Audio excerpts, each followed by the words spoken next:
Buen día a todos los amigos y seguidores del Código del Abogado. El día de hoy nos encontramos con el doctor Alfonso Herrera García, el cual es doctor en Derecho por la Universidad Complutense de Madrid, con la calificación sobresaliente cum laude por unanimidad, especialista en Derecho Constitucional por la Universidad Nacional Autónoma de México y por el Centro de Estudios Políticos y Constitucionales de Madrid, investigador del Sistema Nacional de Investigadores del Consejo Nacional de Ciencia y Tecnología, CONACYT, profesor de la Maestría en Derecho Constitucional y Derechos Humanos y de la Maestría en Derecho Procesal Constitucional de la Universidad Panamericana, Campus Ciudad de México.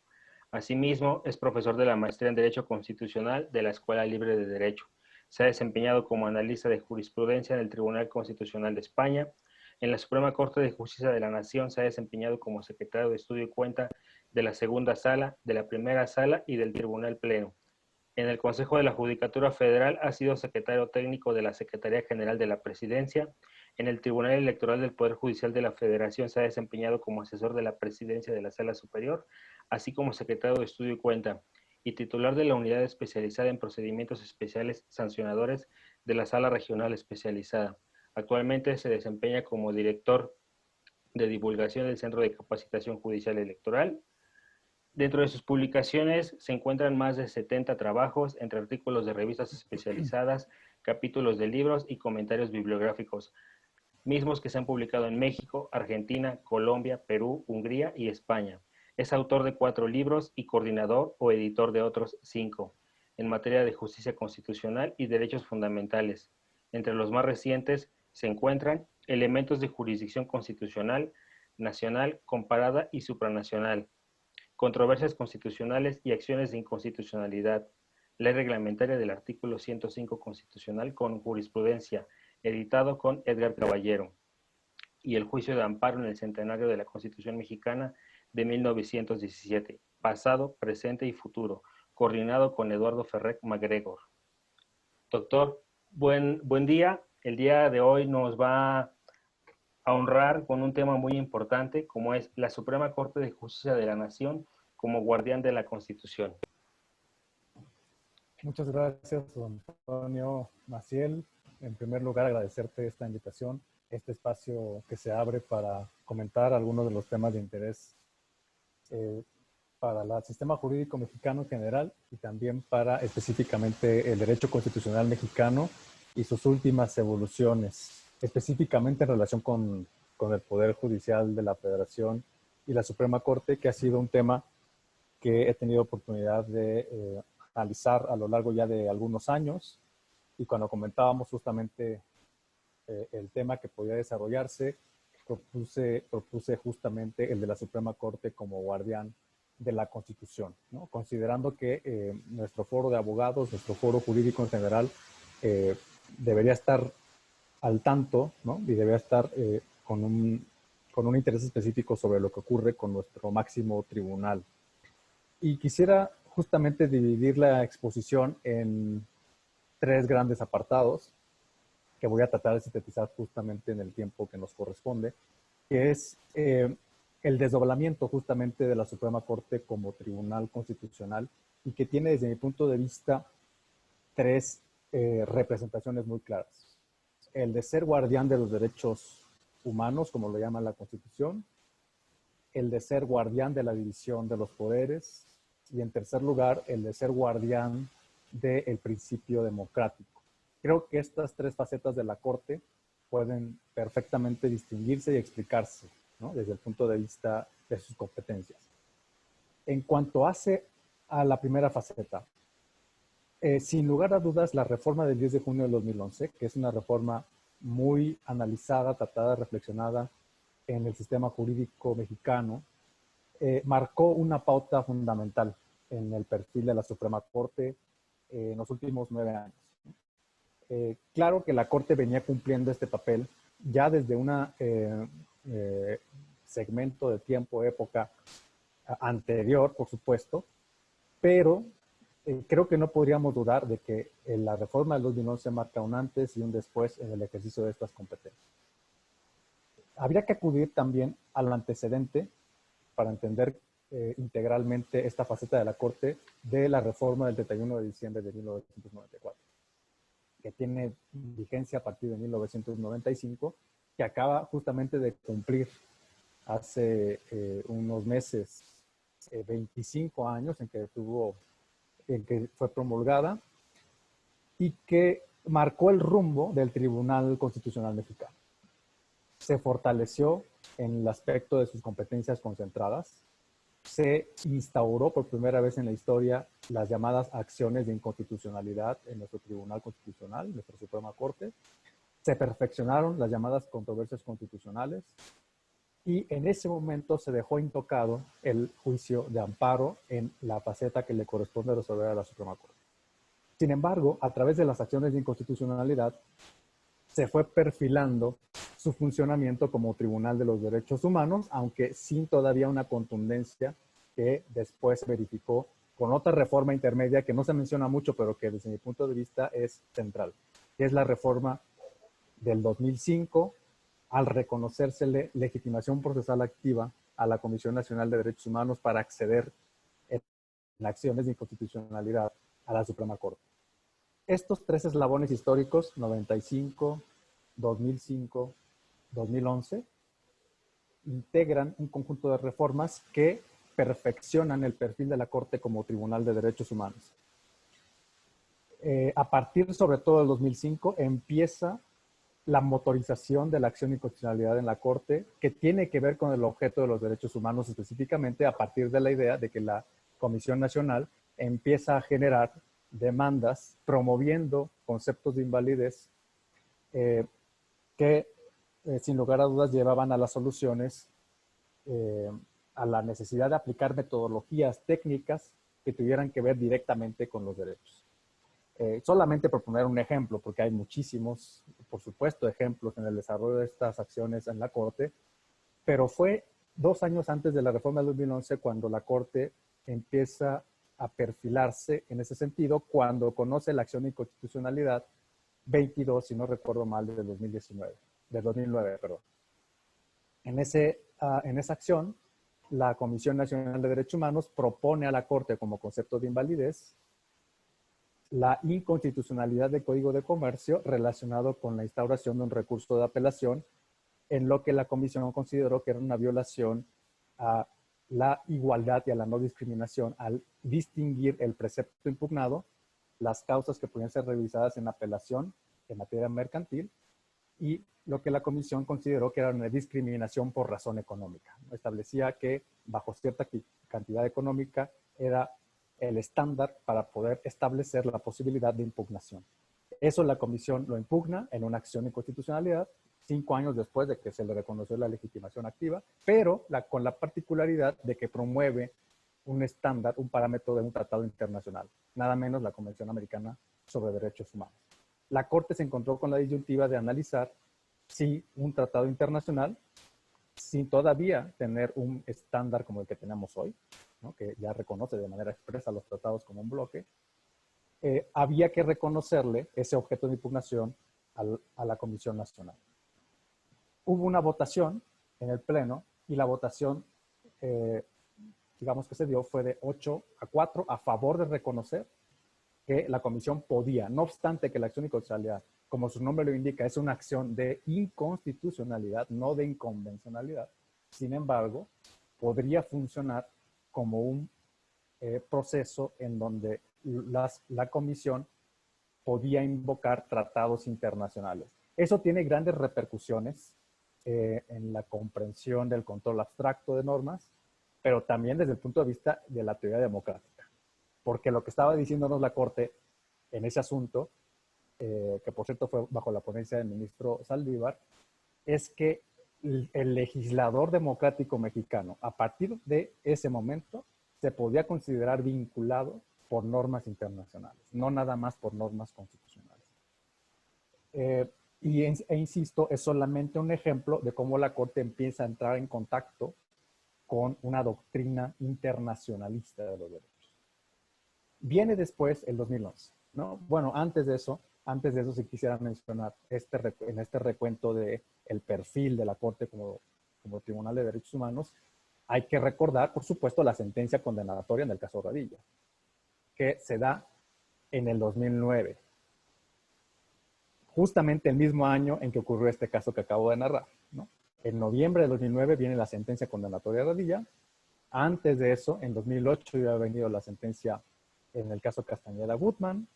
Después viene la condena de la Corte en el caso Campo Algodonero y los trabajos de reforma de la Constitución que nos llevan a la modificación del sentido del capítulo 1 de la Constitución mexicana viene en junio de 2011.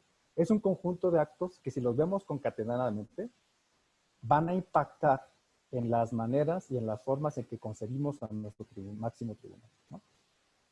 La estocada fundamental para comprender esa transformación, sin duda, es la reforma del 2011, en donde, y que digamos debemos entender necesariamente en unas dos partes, en dos piezas. La pieza de la reforma del amparo el 6 de junio y la pieza de la reforma de derechos humanos el 10 de junio.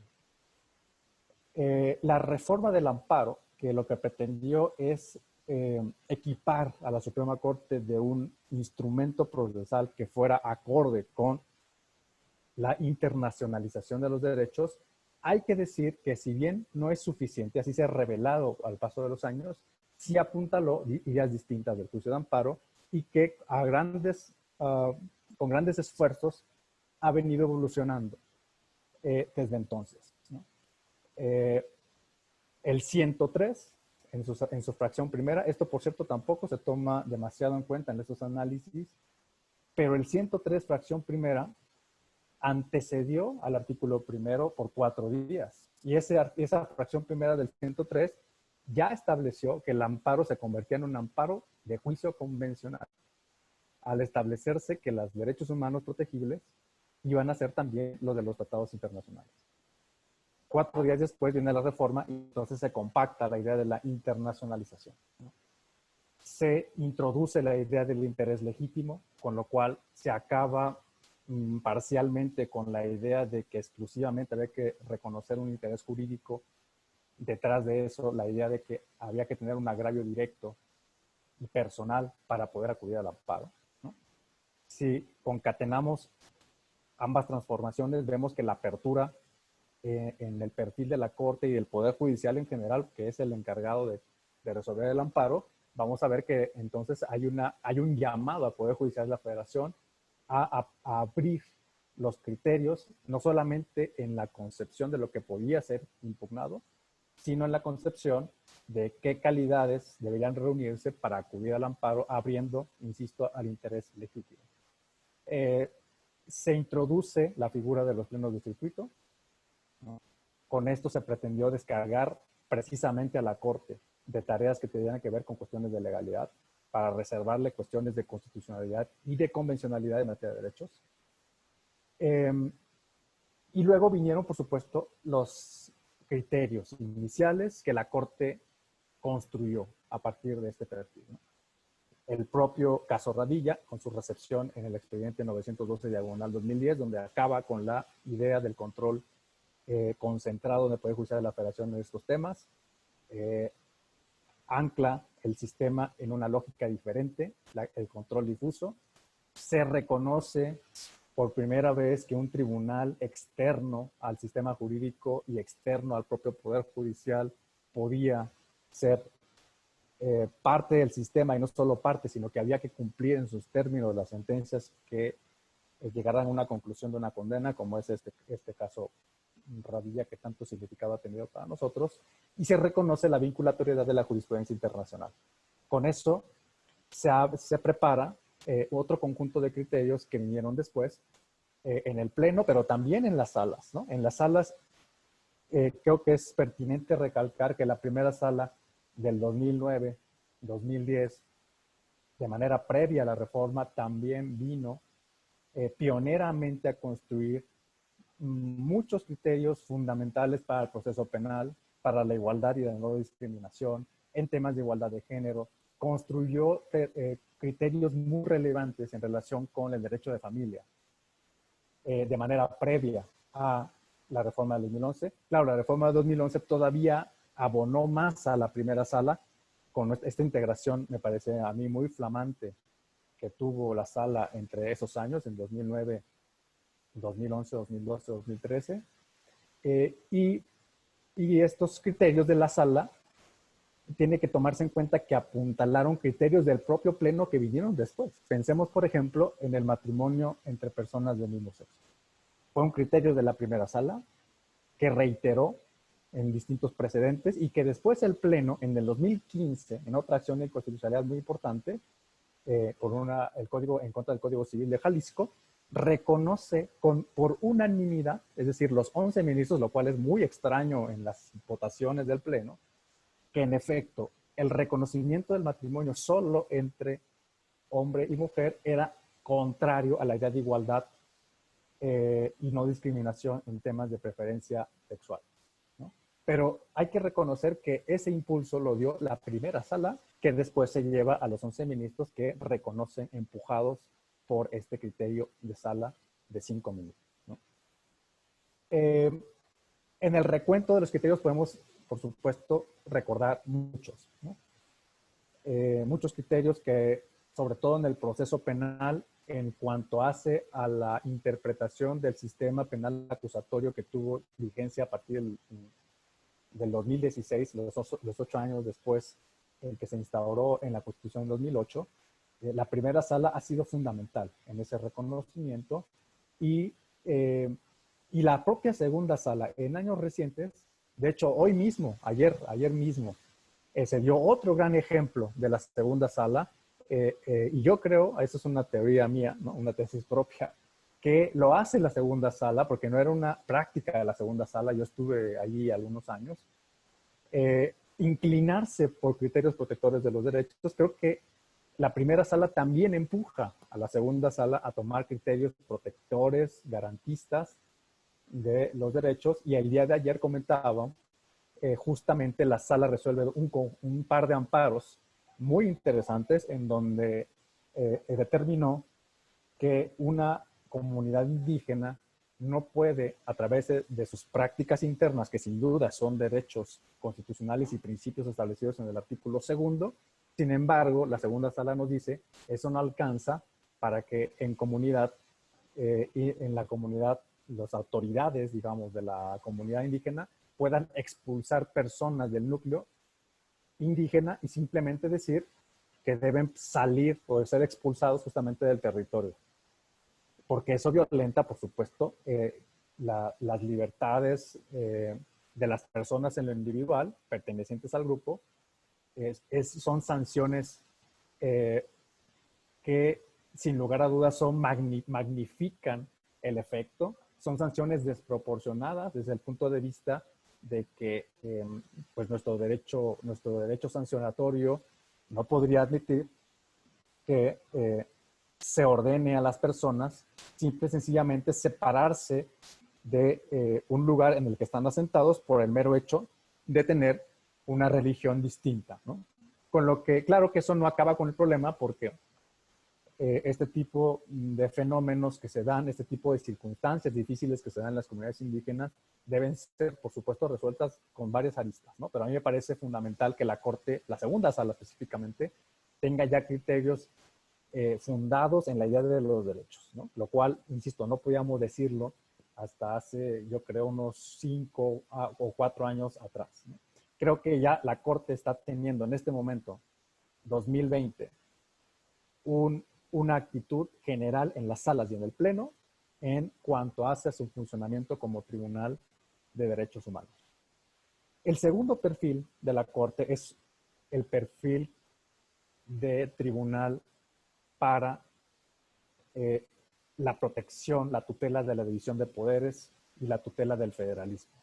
Se puede decir que es un perfil orgánico y que también es fundamental para nuestro sistema jurídico y político. ¿Cómo lo hace? Lo hace a través fundamentalmente de las controversias constitucionales, que cada vez más se están convirtiendo, a pesar, ya lo eran de los años 90 a finales, cuando empezó la Corte a motorizar los conflictos competenciales, pero a partir de ese momento se vinieron construyendo criterios tratando, digamos, de darle sentido a estos principios en la Constitución, ¿no? De darle sentido a una verdadera coordinación de poderes, no una división que pudiese ser invasiva, si esa expresión puede utilizarse, del resto de los poderes, a tratar de ser un árbitro político, ¿no?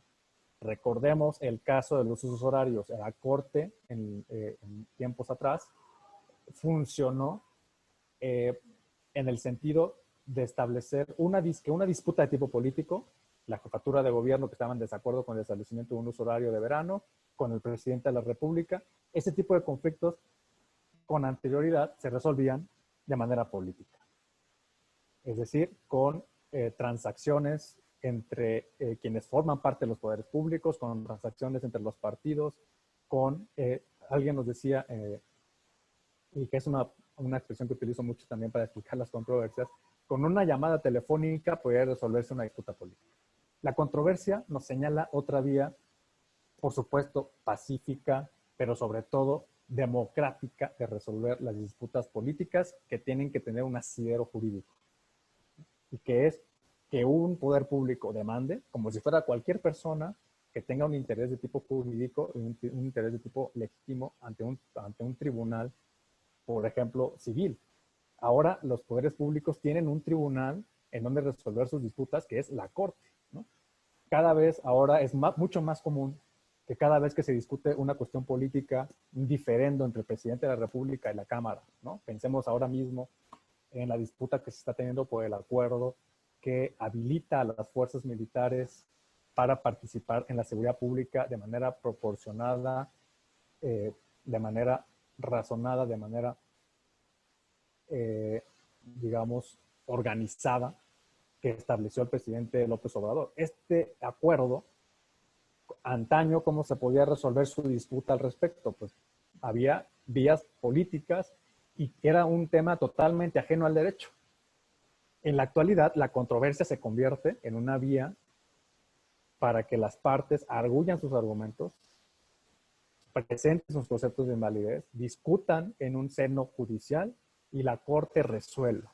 Y esa decisión de la Corte tiende a la pacificación justamente de las disputas políticas, ¿no? A través de la determinación competencial que tiene la Corte de determinar a través de una votación específica si esa actuación es válida o no es válida.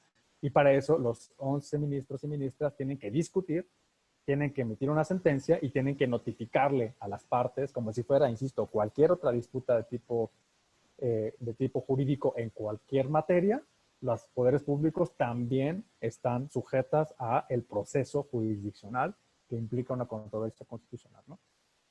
Hay otros muchos ejemplos.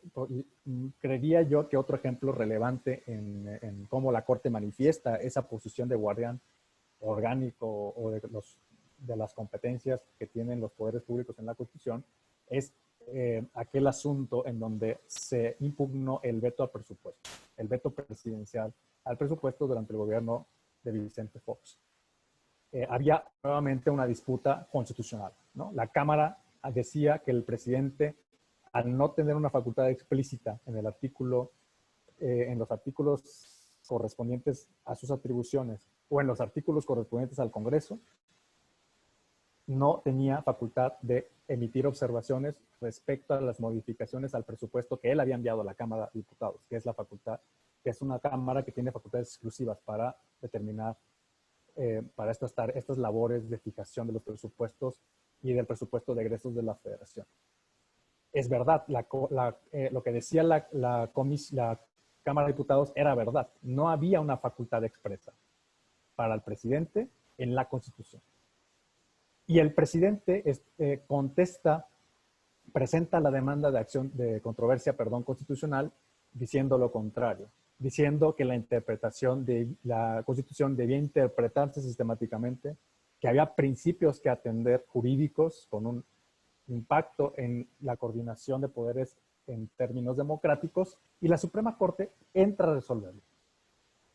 Y al entrar a resolverlo tenía, digamos, de dos salidas. Una, por supuesto, darle la razón a la Cámara de Diputados diciendo que la mera realidad de que en efecto no había en la Constitución positivizada ninguna facultad para el presidente para emitir un ejercicio de veto, o bien hacerle caso al presidente, diciéndole que en efecto, aun cuando no había una facultad explícita, En este caso no aplicaba el hecho de que el principio aquel del derecho público, que es muy importante, de que las autoridades tienen atribuidas competencias que solamente pueden ser explícitas, mientras que los individuos pueden hacer todo aquello que no está prohibido.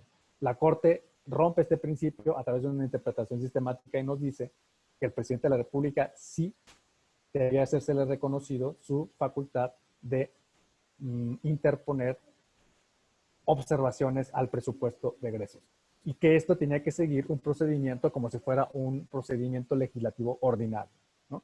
Insisto, esta interpretación fue fundamental porque no estaba establecido en la Constitución, pero la Constitución tampoco rechazaba la respuesta que nos daba la Corte, ¿no?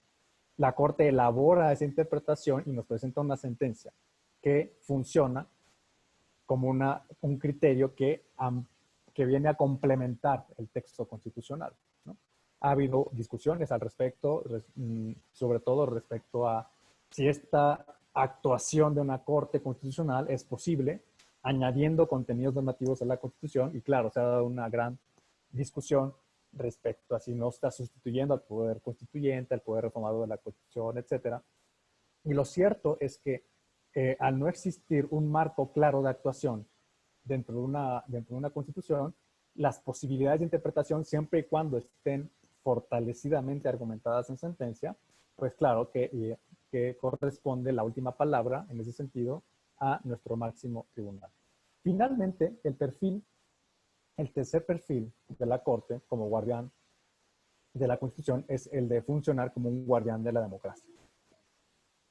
Por supuesto que los primeros perfiles que acabo de mencionar ya nos dan la idea y una pauta de su funcionamiento como tribunal democrático, ¿no? Sin embargo, hay ciertas funciones que están específicamente dirigidas a el fortalecimiento del sistema democrático, y me estoy refiriendo a sus atribuciones como tribunal electoral.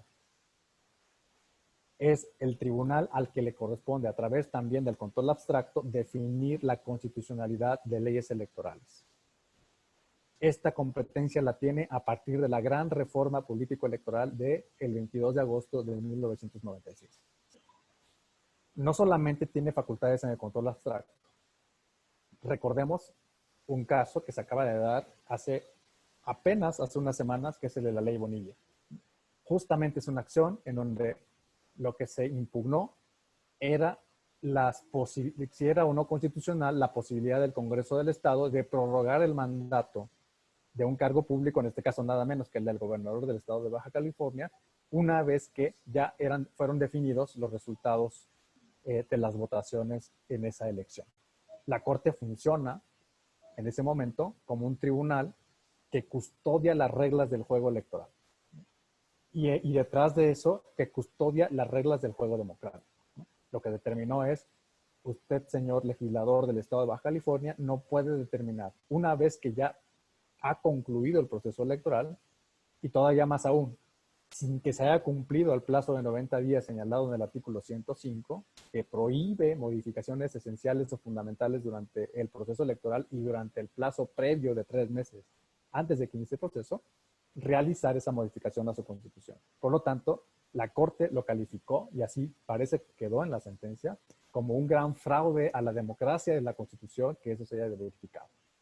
Por lo tanto, aquí está, me parece claramente, un funcionamiento de la Corte con ese perfil. Hay otro ejemplo, en otro tiempo y en otro régimen político, que es el de la Ley de Seguridad Interior, en donde por 10-1, la Corte echó abajo la ley impulsada por el gobierno de Peña Nieto en materia de seguridad interior, que entre otras cosas preveía justamente la posibilidad de declarar la participación y la intervención de Fuerzas Armadas en seguridad pública, calificando a esa seguridad como seguridad interior, lo cual es un concepto que no existe en la Constitución. Nuevamente, la Corte en ese momento, 2018, determinó que era un fraude a la Constitución manipular las terminologías para pretender la participación de las fuerzas militares en cuestiones de seguridad, ¿no? Y hay otras representaciones y manifestaciones de la Corte como tribunal democrático. Y es, por ejemplo, aunque son menos conocidas, son muy relevantes, es cuando se erige en tribunal de contradicción de tesis entre la propia Corte y el Tribunal Electoral del Poder Judicial de la Federación. Hay muy pocos casos que manifiestan este funcionamiento de la Corte, pero insisto, son muy importantes porque nos permiten tener un mecanismo a través del cual pueda haber cierta seguridad en materia cuando existen criterios discrepantes entre la propia Corte, hablemos de las salas o incluso del propio Pleno, frente al Pleno de la Sala Superior del Tribunal Electoral del Poder Judicial de la Federación, que es la máxima instancia especializada en esta materia, ¿no? Y que, por cierto, entre sus funciones más relevantes se encuentra nada menos en el artículo 99, la de emitir la declaratoria oficial de ganador de las elecciones presidenciales, nada menos, ¿no? Este funcionamiento de la Corte entonces le permite también a la propia Corte erigirse también en el máximo tribunal cuando existe discrepancia entre criterios electorales y criterios que ella misma ha dado, no solamente en acciones electorales, sino también incluso en juicios de amparo, ¿no? Cuando puede haber la posibilidad de que ciertas materias de amparos en revisión puedan entrar en colisión interpretativa con criterios de la sala superior, ¿no? Ha habido criterios, por ejemplo, relacionados con el derecho al voto de personas que se encuentran sujetos a proceso penal, o incluso recientemente una discrepancia interpretativa en materia de paridad de género en ayuntamientos, en donde la Corte se convirtió en el definidor de las disputas interpretativas que surgen al respecto. Para finalizar, pues, la verdad es que esto no querría decir que es un modelo que ya se agotó, que es acabado, que es definitivo. Sí hay, digamos, cuestiones a analizar de nuevas reformas que probablemente se necesiten para tener una Corte que siga cumpliendo su cometido en estas tres vertientes que acabo de mencionar, ¿no?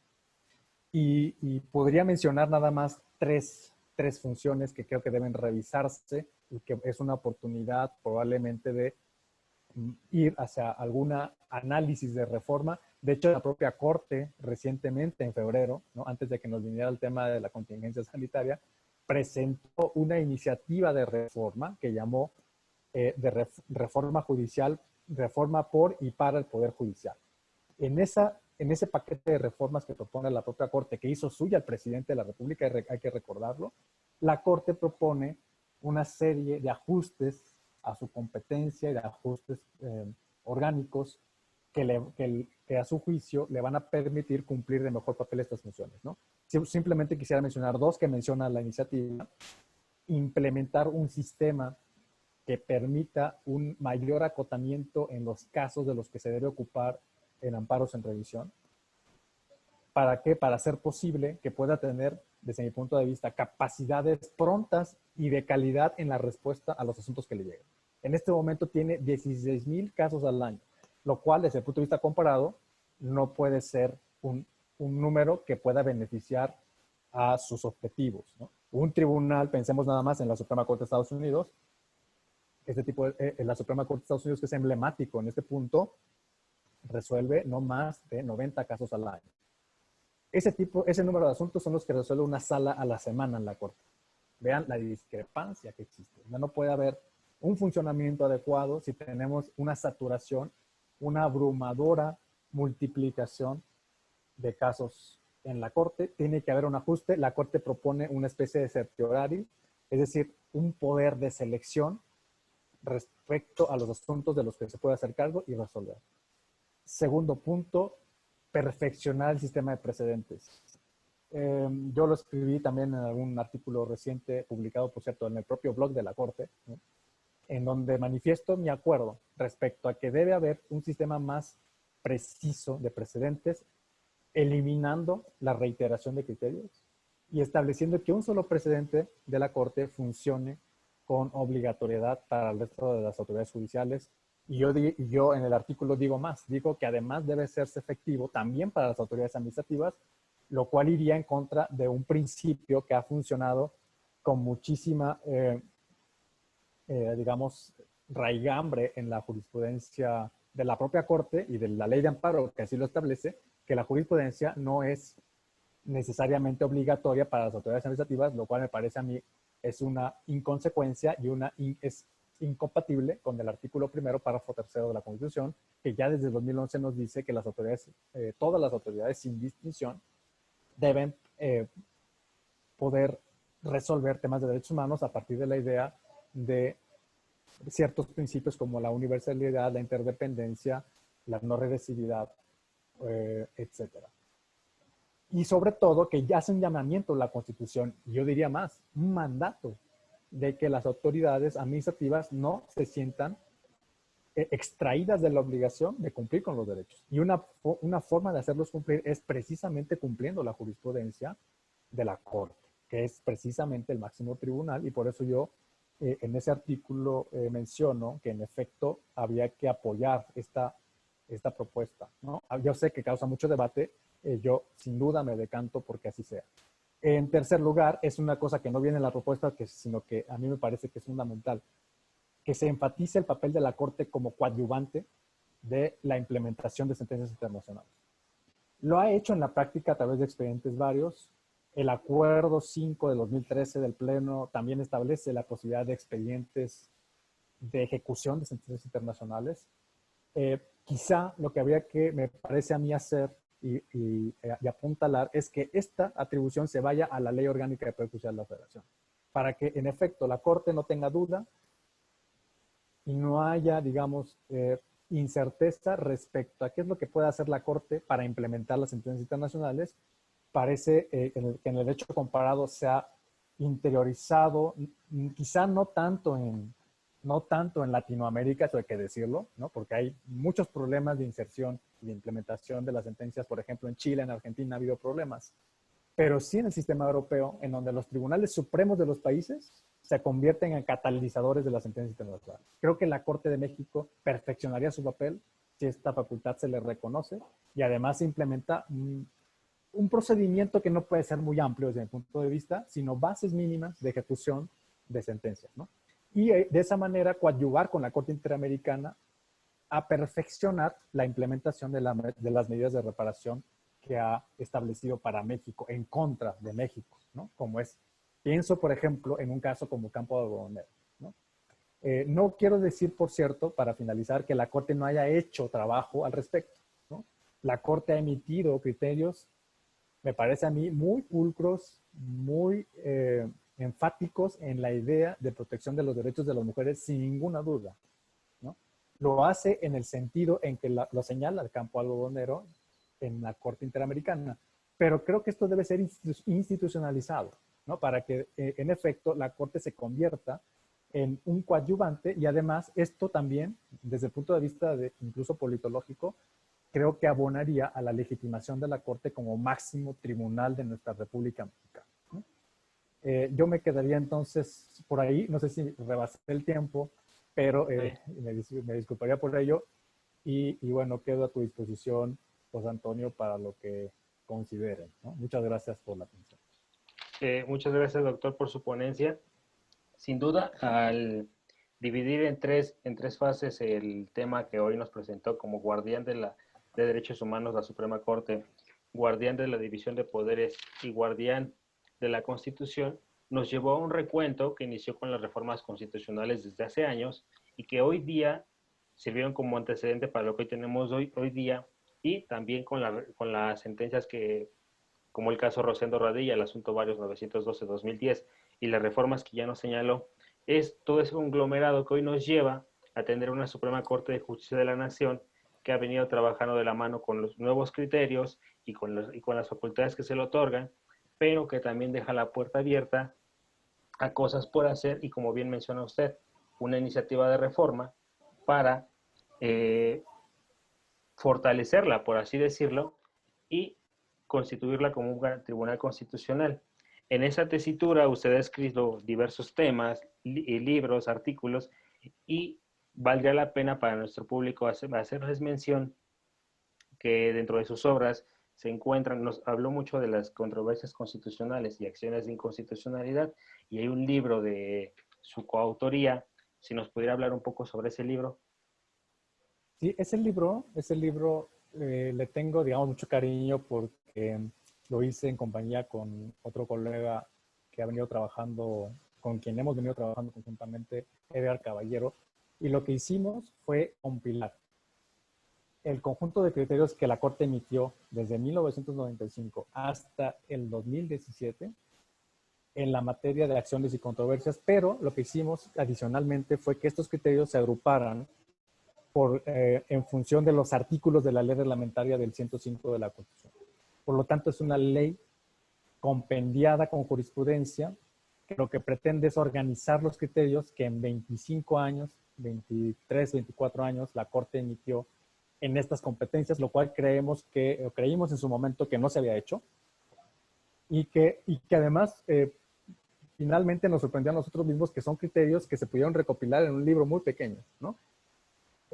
Son artículos que tienen una funcionalidad específica y que por lo tanto la jurisprudencia procesal, específicamente procesal, que esa fue nuestra intención del libro, va organizándose artículo por artículo y eso le permite a los abogados reconocer el alcance inmediatamente en la lectura, le permite tener el alcance inmediato de los criterios de la Corte en cada uno de los preceptos a lo largo de 23, 24 años, ¿no? Por lo tanto, creo que puede ser útil.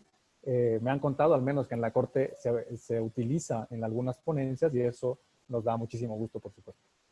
Y hay otro libro que, en el contexto de que nos da la importancia del juicio de amparo en nuestro sistema jurídico, y que hace no mucho cumplió 100 años, coordinó junto con el ahora juez de la Corte Interamericana, Eduardo Ferrer MacGregor, el juicio de amparo en el centenario de la Constitución Mexicana de 1917, que fue un esfuerzo conjunto para lograr aterrizar la visión de grandes juristas en materia de amparo constitucional y que plasmarlo en 2 tomos. ¿Nos podría hablar también sobre eso, esa obra?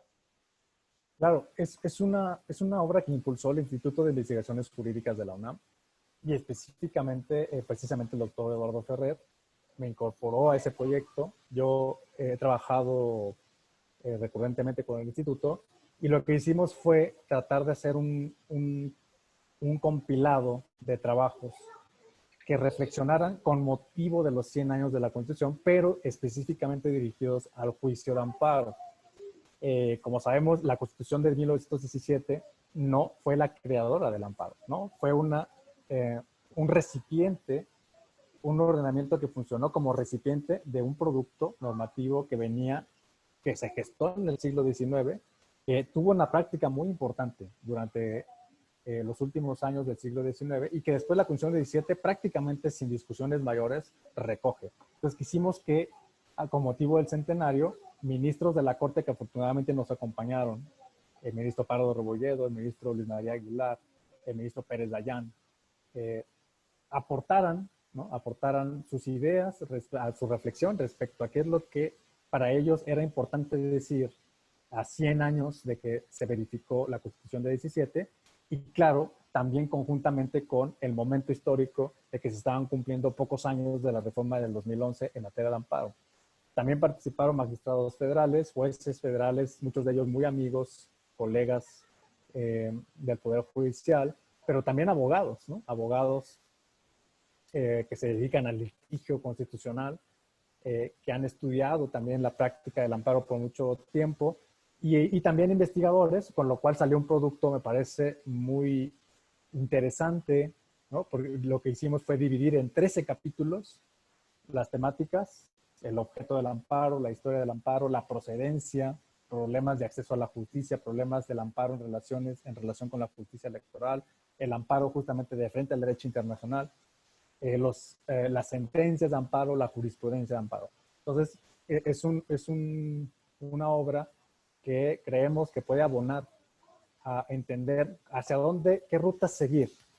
Ahora que estamos cumpliendo 9 años de la reforma del amparo, del nuevo juicio de amparo, y puede también abonar a las discusiones legislativas, pero también desde el punto de vista a discusiones de tipo judicial. No nos queda más que agradecerle por esta ponencia que nos acaba de presentar y decirle a nuestro público, a todos aquellos que estén interesados tanto en la materia constitucional como en el juicio de amparo, que evidentemente para todo el gremio como es de abogados, el amparo se ve en todas las materias, establecerles que si quieren tener un referente en esos temas, sin duda usted es uno de ellos, tanto en nuestro país como en nuestro sistema más allá de nuestras fronteras. No nos queda más que agradecerle, doctor, por su tiempo y por su valiosa participación. Al contrario, José Antonio, un gusto compartir estas ideas con el auditorio que tienen y también con los estudiantes, con los abogados, con los jueces. Siempre es un gusto tener este tipo de espacios. Muchas gracias por la invitación.